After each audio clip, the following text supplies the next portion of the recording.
जल्दी से। तब तक मेरे बच्चों हम और आप मिलके बात कर लेते हैं। ये 2 सेकंड में लगा दे रहा है। क्लास सीट दीजिए मेरे बच्चे। क्लास सीट रोज मैं व्हाट्सएप चैनल पे डालता हूँ, कल भी व्हाट्सएप चैनल पे डाली गई है। मतलब जो यहाँ पढ़ाया है एक एक सिंगल क्वेश्चन व्हाट्सएप चैनल पे मैंने पीडीएफ के रूप में दिया है आपको। बोर्ड मतलब जो बोर्ड पे काम कराया वो एज इट इज स्क्रीनशॉट आपको दिए गए हैं, है ना। हेलो लिख रहे हो तो सवाल लग गए। अब तो सवाल पे आ जाइए। देखिए जी, दोस्त मेरे, भाई मेरे, आए। कहता है एक फर्म में पुरुष कर्मचारियों का औसत वेतन, ये कहां से है, यहीं से ना, ठीक है। कहता है ग्रुप डी 2018 का क्वेश्चन है, एक फर्म में पुरुष कर्मचारियों का औसत वेतन 5200 रुपए, यानी जो मेल एम्प्लॉई है वो 5200 रुपए वेटेज रखते हैं, 5200 रुपए। जो वुमेन है, महिलाएं हैं, उनका औसत वेतन 4200 रुपए। लेकिन सभी का जो औसत वेतन है वो मेरे बच्चे 5000 रुपए।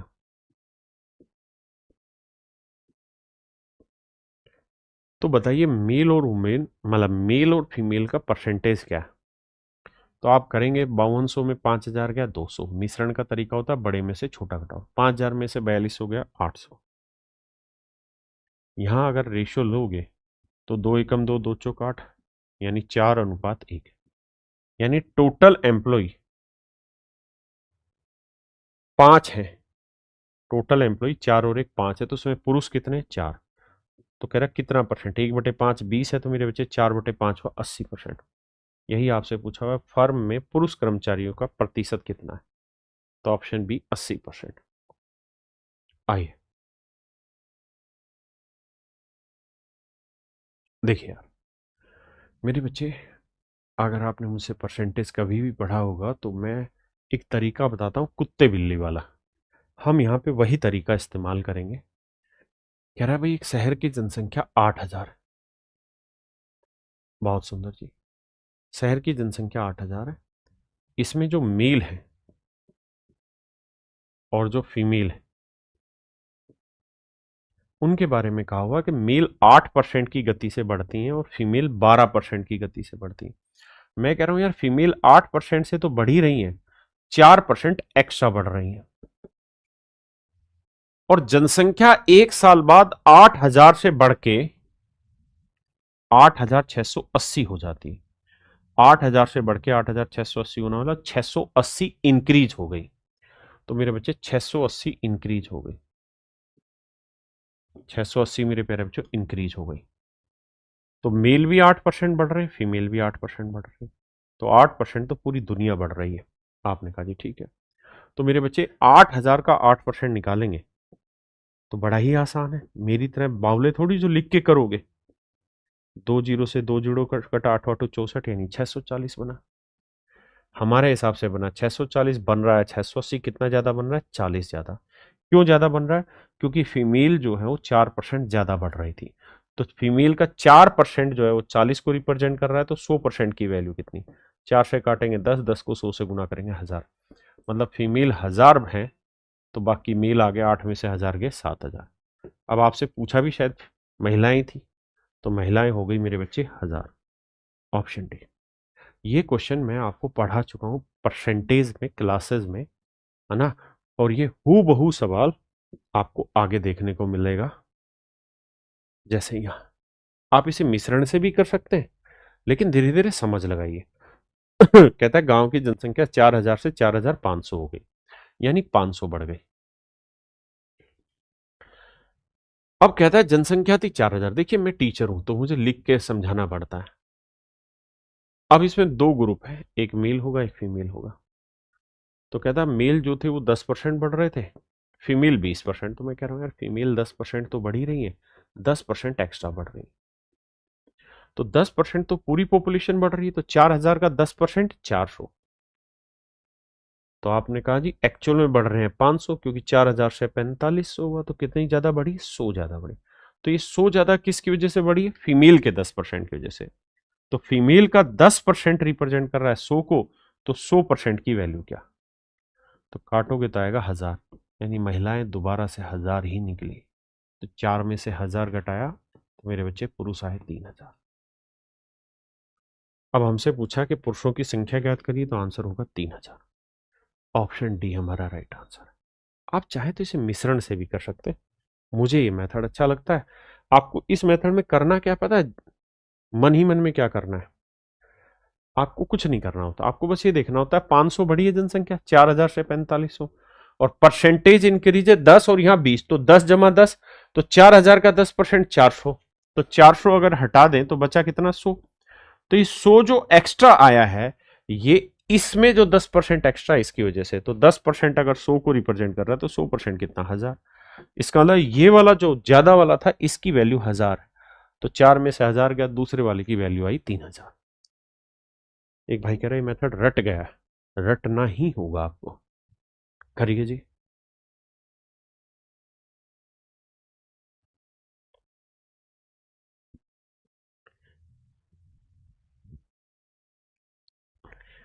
देखिए मेरे बच्चे, एक शहर की जनसंख्या 9000 है, उसमें 5/9 पुरुष और शेष महिलाएं। कहता था population of A town is 9000।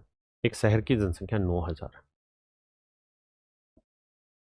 9000 है जी, बिल्कुल ठीक है। हमसे पूछा क्या है, हमसे पूछा है प्रतिशत।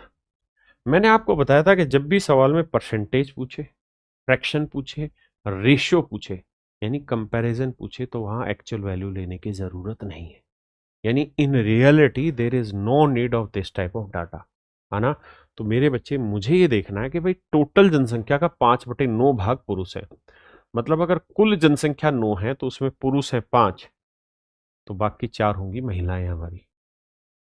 ठीक है जी। कह रहा 40% पुरुष विवाहित है, इसलिए विवाहित महिलाओं का प्रतिशत ज्ञात कीजिए। कहता 40% पुरुष विवाहित है, कह रहा 40%, तो मेरे भाई 5 का 40% निकालो कितना, तो आप कहेंगे सर 5 का 40% निकाले, 5 चौक 20, वैसे पता चल गया 2, नहीं तो 40% की फ्रैक्शन 2/5 होती। तो आप कहोगे सर इसका मतलब विवाहित जो है ना,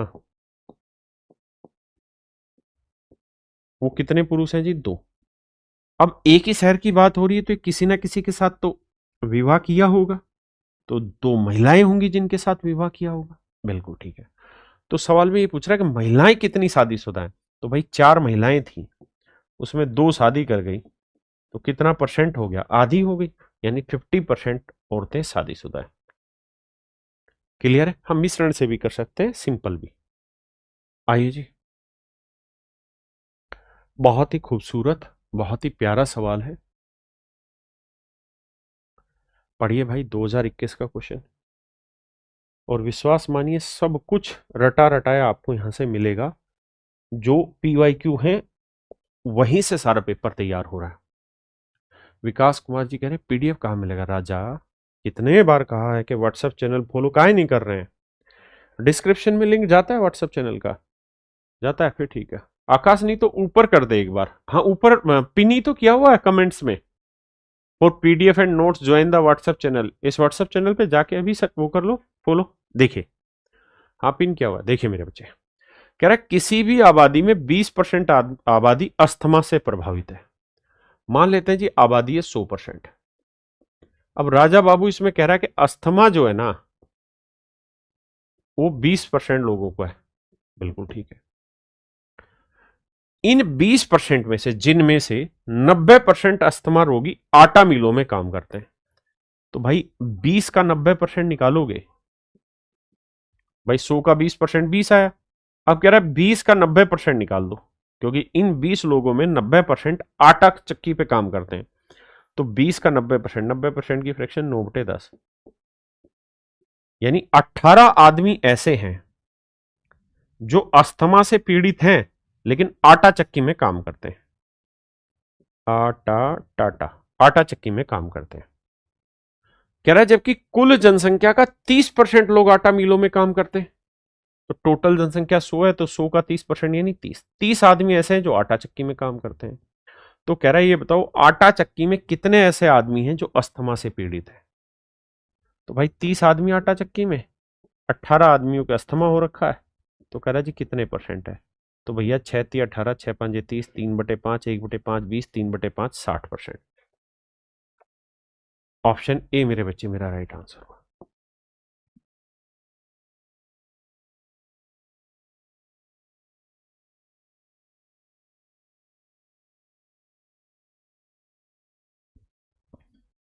कह रहा है 1 किलो मिश्र धातु में तांबे की गुणवत्ता क्या है। देखो यार, 1 किलो मिश्र धातु, 1 किलो के अंदर कितने ग्राम होते हैं जी? 1000 ग्राम। तो कहता है 1000 ग्राम कोई मिक्सचर है, इसके अंदर 32% तांबा है। तांबा कितना है? 32%। और पूछ भी ये रहा है कि तांबा बताओ, तो 1000 का 32% निकाल दो राजा। तो 1000 का 32% 320 ग्राम। डायरेक्ट आंसर आ गया ऑप्शन डी। आइए जी, ये थोड़ा ठीक सवाल है, काम करते हैं। कहते हैं एक सॉल्यूशन है, सॉल्यूशन में 520 ग्राम तो है पानी। बिल्कुल है, ठीक है, पानी। और भैया जी जो साल्ट है ना, नमक है, वो है 45 ग्राम। तो कह ये रहा है कि भाई ये बताओ कि फिर calculate the concentration in terms of mass by mass percentage of the solution. तो सवाल में यहां गलती लिख रहा है एक लाइन, वो ये कहना चाह रहा है यहां calculate the concentration in terms of mass by mass percentage of the solution. यानी वो ये कह रहा है, लैंग्वेज थोड़ी सी गलत लिखी हुई है, कि जो नमक है ना, वो नमक पूरे मिश्रण का कितना परसेंट है, नमक पूरे मिश्रण का कितना परसेंट है। परसेंटेज पूछा है तो रेशियो ले लिया करो। 5 से कट रहा है, 5 नहीं 45, 5 एकम 5, 0 5 20, यही 520 ही था ना, ठीक है। तो मेरे बच्चे इसका अलावा अगर 104 और 9 में तो कुछ कॉमन आ नहीं रहा, यानी अगर पानी 104 है तो नमक है 9, तो मिश्रण कितना हो गया? तो आप कहेंगे 104 और 9 113। तो 113 यूनिट का मिश्रण है, इसमें नमक कितना है? 9। तो कह रहा कितना परसेंटेज हुआ? तो इतना। तो आंसर आया 900 बटे 113। तो 900 बटे 113। अब भाग दो मेरे बच्चे, कितने पे भाग जाएगा? तो आप कहोगे देखो सर, अगर मैं इसे 8 पे भाग दूं तो 13 8 104, यह आ जाएगा 904। अगर यहां होता तो कट के आता 8% आंसर, लेकिन 904 से थोड़ा छोटा है तो आंसर 8% से जस्ट छोटा होगा। तो ये आंसर नहीं हो सकता, ये नहीं हो सकता। ये इसलिए नहीं हो सकता क्योंकि 8% से बहुत छोटा है, तो 8% से नजदीक में छोटा यही है। ऑप्शन डी मेरा राइट आंसर। कहते हैं कर्मचारी के वेतन में 30% की वृद्धि हुई, जिसके कारण उसका वेतन 910 रुपए हो गया। वेतन में वृद्धि से पहले उसका वेतन ज्ञात करो। तो 30% की फ्रैक्शन 3/10, यानी पहले सैलरी 10 थी तो अब नई सैलरी हो गई 13 यूनिट। और कह रहा है 13 यूनिट रिप्रेजेंट कर रहा है 910 को, तो 1 यूनिट इतना, तो 10 की वैल्यू कितनी? तो 13 7 91, यानी 700। आइए जी,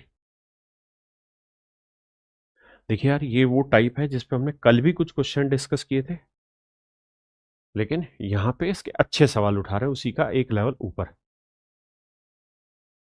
एक भाई कह रहा है कि सर एक दिन में चैप्टर खत्म करो, चाहे 5 घंटे की क्लास ले लो। बाबू आपके लिए कहना बिल्कुल आसान है, लेकिन मेरे लिए मुश्किल है क्योंकि पूरे दिन क्लास होती है।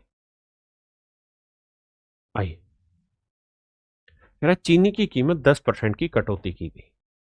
तो मेरे भाई चीनी की कीमत 10% की कटौती की गई, इस कारण sugar cane purchase for the same money which, देखो यार, कह रहा है चीनी की कीमत 10% घट गई, मतलब जो प्राइस है, हम ये कह सकते हैं कि जो प्राइस है वो 10% घट गया, यानी 10 से हो गया 9। और कह रहा है जी खर्चा सेम है, रखना है उतना ही। तो मैंने कल भी कहा था कि जो प्राइस का रेशियो होगा उससे उल्टा रेशियो मेरे बच्चे क्वांटिटी का होता है, उससे उल्टा रेशियो क्वांटिटी का होता है। तो मेरे बच्चे, जो the price of sugar has been reduced by 10%, चीनी की कीमत 10% की कटौती की गई, उतने पैसे में कितने क्विंटल चीनी खरीदी जा सकती है जो ऊंचे दाम पे 18 क्विंटल चीनी खरीद रहा था। यानी पहले 18 क्विंटल खरीद रहा था, तो अब कितने क्विंटल खरीदेगा? तो अगर प्राइस का रेशियो 10:9 है तो क्वांटिटी का रेशियो हो जाएगा 9:10। तो भैया 9 यूनिट 18 क्विंटल, तो 1 यूनिट 2, तो 10 यूनिट 10 गुना 2 यानी 20 क्विंटल। मतलब अब वो 20 क्विंटल की बाजी मार लेगा, अब वो 20 क्विंटल की बाजी मार लेगा मेरे बच्चे। ठीक है जी, इस बात को हमेशा ध्यान रखना, when expenditure is constant, expenditure और अमाउंट, ये प्रॉफिट एंड लॉस में भी एक सवाल आएगा, अमाउंट इज कांस्टेंट, हिंदी में बोलते हैं फिक्स, कांस्टेंट या फिक्स, यानी जब खर्च करने के लिए जो आपके पास खर्चा है वो कांस्टेंट हो या जो पैसा है वो कांस्टेंट हो। कई बार ऐसे सवाल आते हैं ना, 10 रुपए के भाव से खरीद के लाया और 11 रुपए के भाव से बेच दिया, या 9 संतरे लेके आया खरीद के और 12 संतरे बेच दिए, इस तरह से सवाल आता है 5 रुपए में 1 रुपए में। तो जब भी एक्सपेंडिचर या अमाउंट फिक्स हो तो जो रेशियो आपका प्राइस का होगा उससे उल्टा रेशियो क्वांटिटी का होगा। अगर प्राइस का ratio A is to B है तो क्वांटिटी का ratio B is to A होगा, हमेशा ध्यान रखना। आइए, आरआरबी जेई 2018 का क्वेश्चन है, कहता बाजार मूल्य में 25% की कमी के साथ सीता 30 रुपए में 1 किलोग्राम अधिक चीनी खरीद लेती है। कह रहा जी कीमत तो घट गई 25%, लेकिन वो खर्चा आज भी 30 ही रुपए कर रहा है। कह रहा है कि कीमत में 25% की कमी आई, लेकिन वो आज भी 30 रुपए में 1 किलोग्राम अधिक खरीद रहा है, 30 रुपए की 1 किलो नहीं ले रहा। कह रहा है भाई कीमत घटी लेकिन 30 ही रुपए खर्चा रखने के लिए क्या किया, चीजें ज्यादा खरीदनी शुरू कर दी। कितनी ज्यादा खरीदनी शुरू कर दी जी, 1 किलो।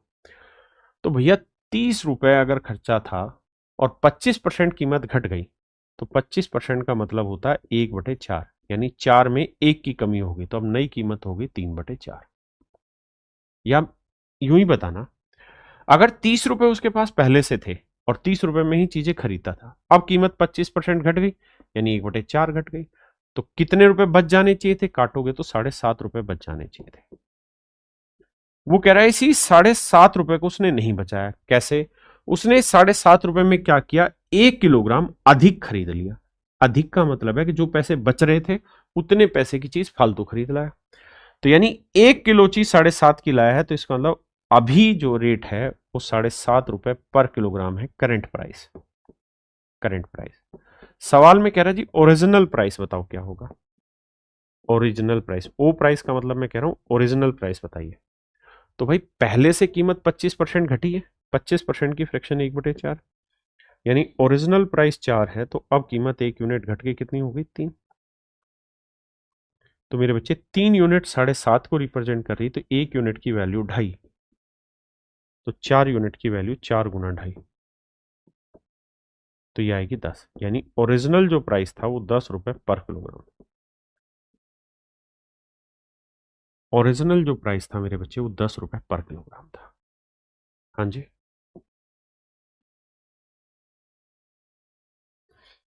कह रहा है due to 25% reduction in the price of wheat per kilogram John is able to buy 5 kilogram more for rupees 600।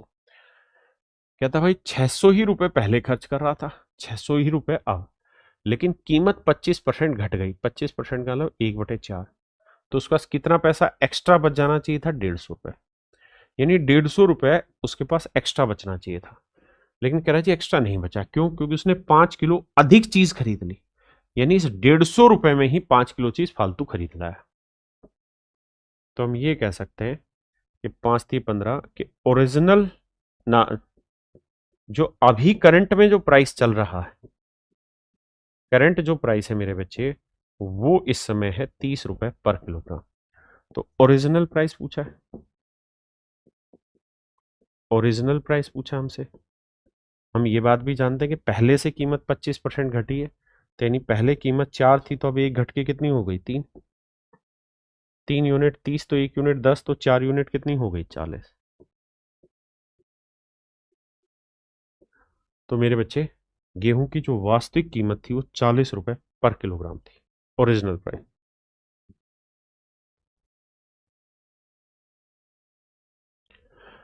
मेरे बच्चे ये सवाल उस टाइप के हैं जहां हम डिस्कस करते हैं इस तरह से कि भाई एक चीज की कीमत इतनी बढ़ गई, खर्चा इतना बढ़ गया, प्रॉफिट इतना बढ़ गया, इस तरह से। देखिए यार, कहता है विकास अपने वेतन का, हाँ, विकास अपने वेतन का 80% खर्च करता है। देखो यार, इनकम एक्सपेंडिचर और सेविंग। कहता है अपनी सैलरी का 80% खर्च करता है, 80% की फ्रैक्शन 4/5।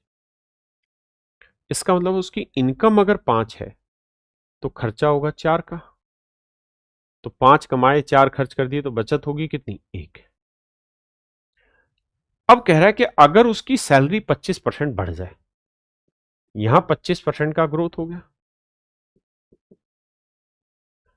और कह रहा है उसके खर्चे में 15% इंक्रीज हो जाए, खर्चा 15% इंक्रीज हो गया, तो कह रहा है बताओ उसकी बचत में क्या चेंज होगा। तो मेरे बच्चे एक बात ऐसे देखो कि 5 चीजों पे 25 के हिसाब से 125% का इंक्रीज हो गया, बिल्कुल ठीक है जी। 4 चीजों पे 15% के हिसाब से 60% का इंक्रीज हो गया, बिल्कुल ठीक है। तो कुल मिला के 125 का इंक्रीज हुआ है यहां, 60 का खर्चे पे, तो बाकी बचत पे हुआ होगा, तो 125 में से 60 घटाएंगे तो कितना बचा मेरे भाई? 45 नहीं 65, यानी बचत बढ़ी होगी 65। बचत बढ़ी होगी मेरे भाई 65%। समझाता हूं भाई, हम ये बात तो जानते हैं कि इनकम जो होती है वो एक्सपेंडिचर प्लस सेविंग होती है। तो 125 लेके आना है, 60 जमा किसका जोड़, तो 60 में क्या जोड़े कि 125 आ जाए, तो जवाब होगा 65%। जवाब होगा मेरे दोस्तों 65%। ये जानते हो टाइप कौन सी हो गई? जो प्रॉफिट एंड लॉस में हम नहीं करते हैं कि भाई 2/3 आर्टिकल इस रेट पे बेच दिए तो बचे हुए आर्टिकल को किस रेट पे बेचे कि टोटल पे 10% का प्रॉफिट हो जाए। तो इस तरीके के सवाल को आप मिश्रण से भी कर सकते हो, इस वाले मेथड से भी। हाँ जी, आइए, ये है मेरे बच्चे अभी 2024 सीबीटी 1 एएलपी का क्वेश्चन। करिए राजा।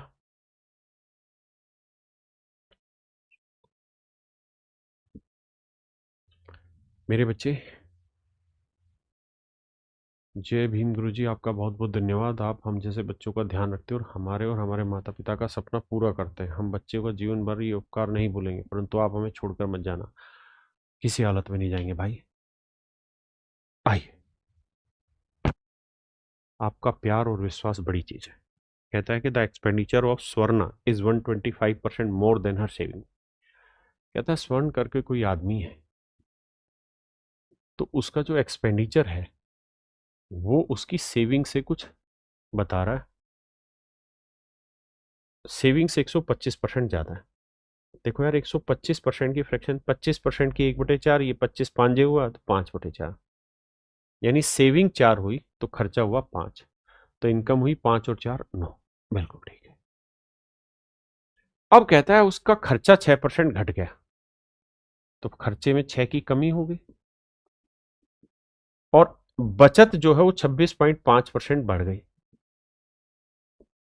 बचत इतनी बढ़ गई, तो बताओ जी उसकी इनकम में क्या चेंज होगा। देखो यार, 4 × 26.5 करो, 4×5 = 20, 2 आया, 4×6 = 24 और 2 26, 4 दूनी 8 और 2 10, ये आया मेरे भाई 106। भाई 4 × 26.5 करोगे आया 106, यहां 5×6 = 30 -30, इन दोनों का जो जोड़ होगा ना वो इसके बराबर होगा, तो 106 में से 30 घटाएंगे तो आएगा 76, यानी इनकम 76% बढ़ी। लेकिन कितनों पे? 9 पे, तो 9 से भाग देंगे तो 9 8 72, यानी इनकम बढ़ी 9 8 72, 4 बचा, 9 चौक 36, यानी 8.4% के आसपास।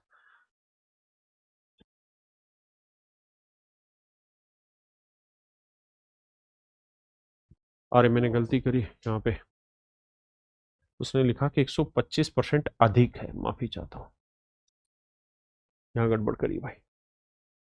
कह रहा है कि उसकी जो खर्चा है वो उसकी बचत से 125% ज्यादा है, माफी चाहता हूं, 125% नहीं, 125% ज्यादा है।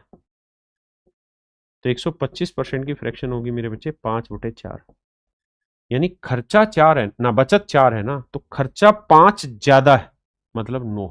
माफी भाई, हाथ जोड़ के माफी। खर्चा 9 है तो इनकम होगी 9 और 4 13 यूनिट, माफी चाहता हूं मैं। अब कह रहा है खर्चे में 6% की कमी हुई है और बचत में 26.5% की वृद्धि हुई है, तो कह रहा बताओ इनकम में क्या चेंज आएगा। देखो यार, 4 को 26.5 से गुना करोगे आएगा 106,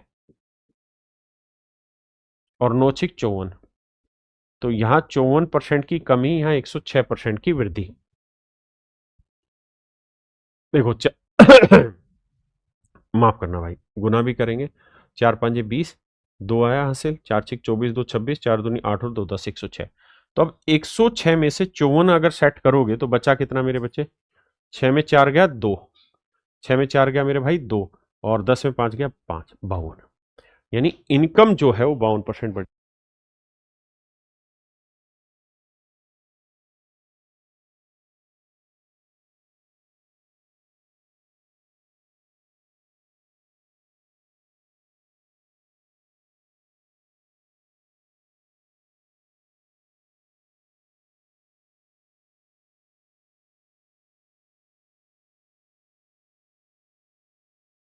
फुद्दू है। अब देखो मेरे बच्चे, हम यहाँ कहेंगे कि जी इनकम जो है वो अभी भी 52% बढ़ी है। कितनों पे जी? 13 पे।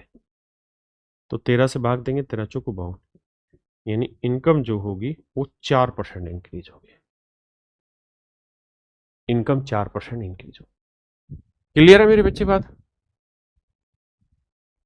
हीर कह रहा है जी कौन सी वैकेंसी आने वाली उसके बारे में बताइए। भाई उसको भी बता देंगे, अभी इस पे आ जा मेरे बच्चे। कहता है एक आदमी, ये भी 2024 का क्वेश्चन, एक आदमी अपनी मासिक आय का 30% बचाता है। भाई आय का 30% बचत, 30% की फ्रैक्शन 3/10, यानी इनकम अगर 10 है तो एक्सपेंडिचर और सेविंग, बचत 3 है तो खर्चा रहा होगा 7। ये तो बड़ा बेसिक प्रिंसिपल है। अब कह रहा है अगर उसकी इनकम 20% बढ़ जाए, बिल्कुल ठीक है, और पिछली बचत से 20% अधिक बचा था, बचत भी 20% बढ़ गई, तो कह रहा है जी बताओ उसके खर्चे में क्या चेंज हुआ। तो देखो यार, 20 ढाई 200% का इंक्रीज हुआ यहाँ पे, यहाँ 20 थी, 60% का इंक्रीज हुआ। तो सीधी सी बात है, 60 में क्या जोड़ू कि 200 आ जाए, तो आप कहेंगे 140, लेकिन 140% कितनों पे जोड़ना है? 7 पे। तो हर एक पे कितने का इंक्रीज डालना होगा? 20% का, यानी उसका खर्चा भी आपको 20% बढ़ाना होगा। यानी मेरे बच्चे खर्चे में 20% का चेंज लाना होगा।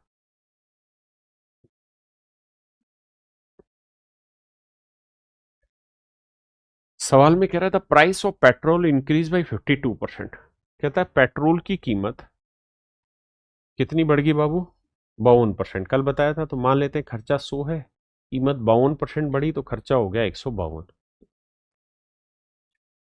लेकिन कहता है जी वो अपना खर्चा केवल 14% बढ़ाना चाहता है, यानी हो रहा है 152 है, लेकिन वो कह रहा है कि करना चाहता है सिर्फ 14% इंक्रीज, तो 100 से 114 करना चाहता है।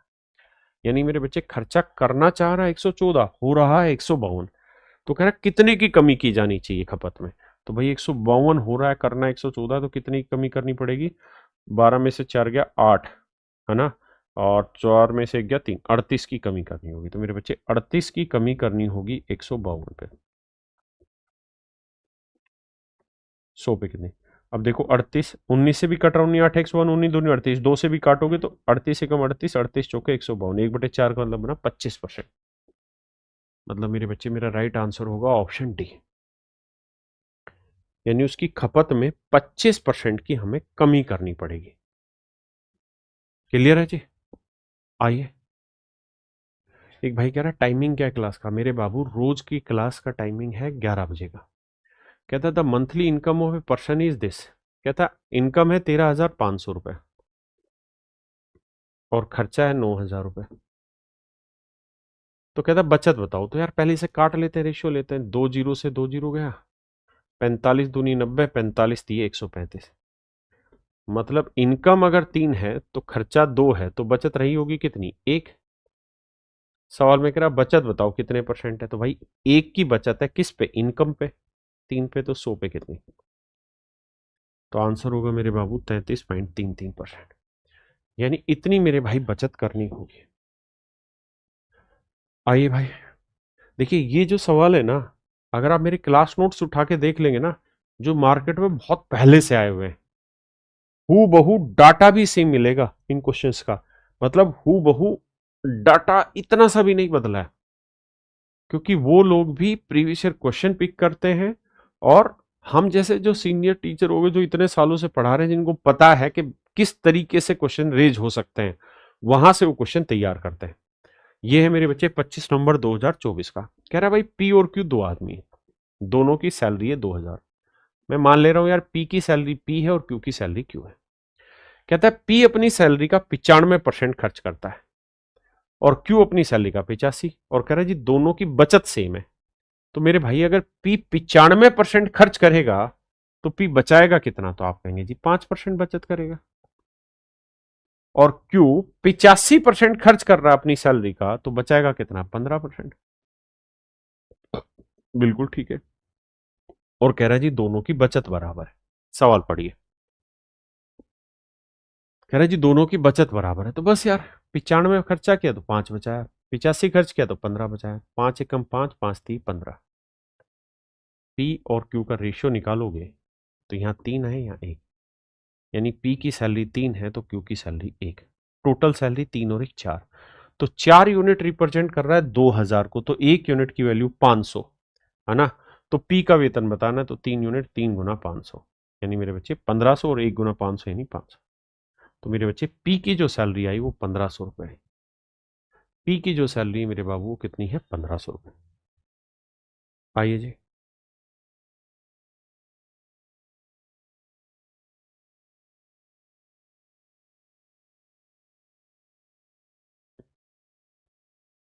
देखिए यार, कहता है सुनैना सुनैना के एक निजी कंपनी में काम करती है, उसकी सालाना इनकम 3 लाख रुपए।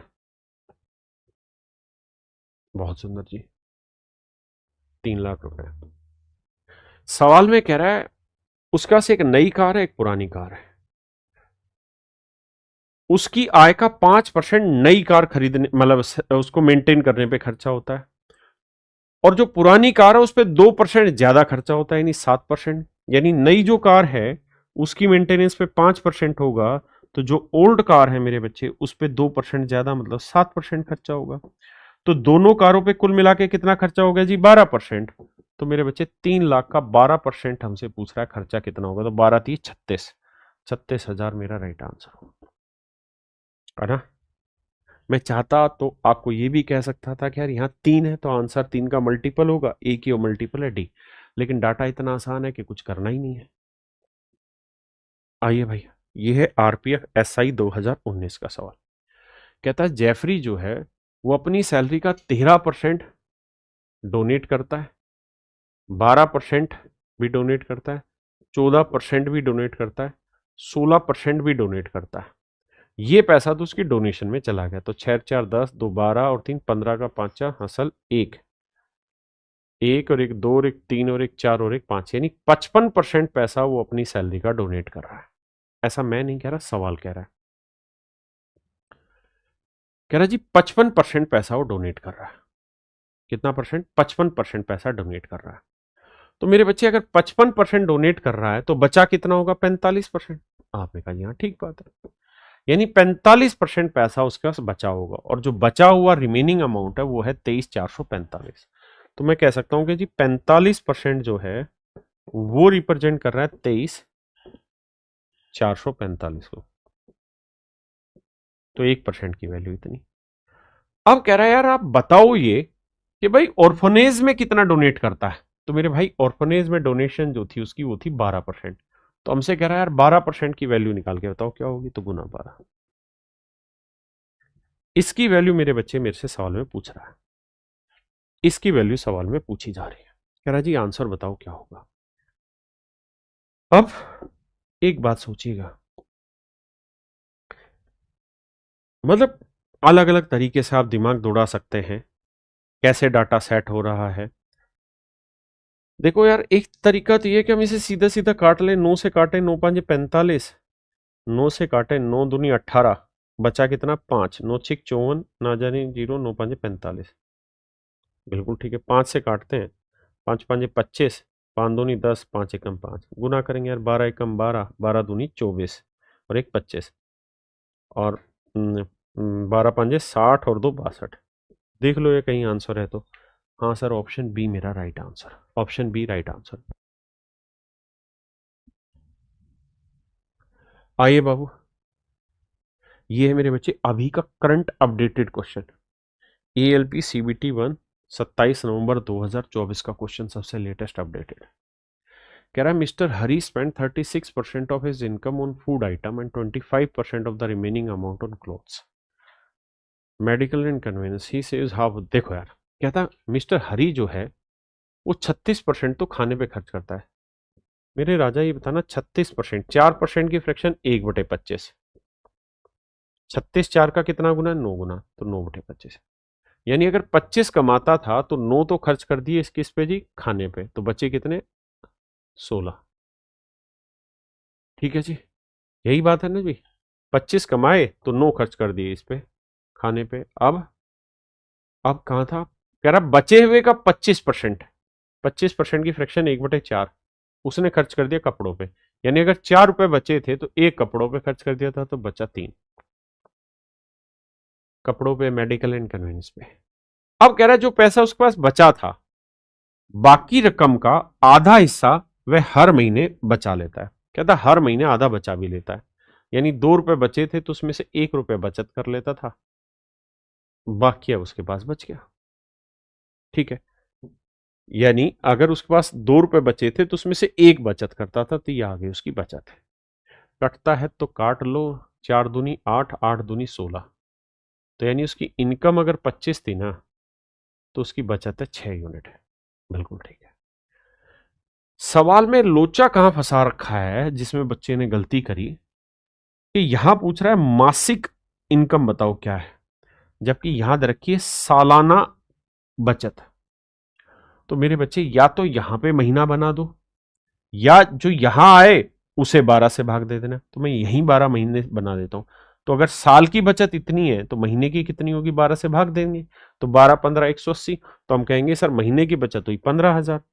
तो मेरे भाई मैं कहूंगा कि 6 यूनिट बचत रिप्रेजेंट कर रही है 15,000 को, तो 25 की वैल्यू कितनी है, तो 25 छिके 150, या 2500, 2500 25 गुना 625, 625 का 2 जीरो, यानी ऑप्शन डी मेरा राइट आंसर है। हाँ जी, आप कहें जी आप जल्दी से कर सकते थे, 500% कर सकता था। कैसे, देखो एक बात तो तय है। कौन सी बात तय है, कौन सी बात बताऊं मैं तुम्हें तय है, कोई सी भी बात समझ लो। देखो अगर मैं स्टूडेंट होता तो मैं एक बात तो जानता था कि वो ये पूछना चाह रहा है कि उसकी महीने की इनकम क्या थी। तो महीने की इनकम 25 का मल्टीपल होनी थी। 25 का मल्टीपल वही नंबर होगा जो आखिरी 2 अंक 25 से भाग जाए। ये 2 9 अंक 25 से भाग नहीं जा रहे, तो ये मेरा आंसर नहीं हो सकता, ये मेरा आंसर नहीं हो सकता। तो दूसरी चीज आपको ये बात भी समझनी थी कि ये 1,80,000 रुपए सालाना है, 1,80,000 रुपए सालाना है। और मुझे जो इनकम निकालनी है वो मासिक निकालनी है, वो निकालनी है, मासिक इनकम निकालनी है ना। तो डाटा 1,80 से ऊपर नहीं जाएगा, नीचे ही रह जाएगा छोटा, और ये डाटा बड़ा था इसलिए काट देंगे, तो ऑप्शन डी मेरा राइट आंसर। हाँ है ना, यहां इसलिए नहीं 25 से क्योंकि 25 से सारे भाग हो रहे थे, आखिरी 2 डिजिट 0 था। आइए भाई, चलिए मेरे बच्चे, ये आपका होमवर्क हुआ। आप सब इस क्वेश्चन को करके लाएंगे और जवाब देंगे इस सवाल का। तो चलिए मेरे प्यारे बच्चों, आज के लिए आप सभी का बहुत बहुत धन्यवाद, साधुवाद, नमस्कार, जय हिंद, जय माता दी। थैंक यू मेरे बच्चे। कल दोबारा मुलाकात होगी और हम परसेंटेज को कल खत्म करेंगे।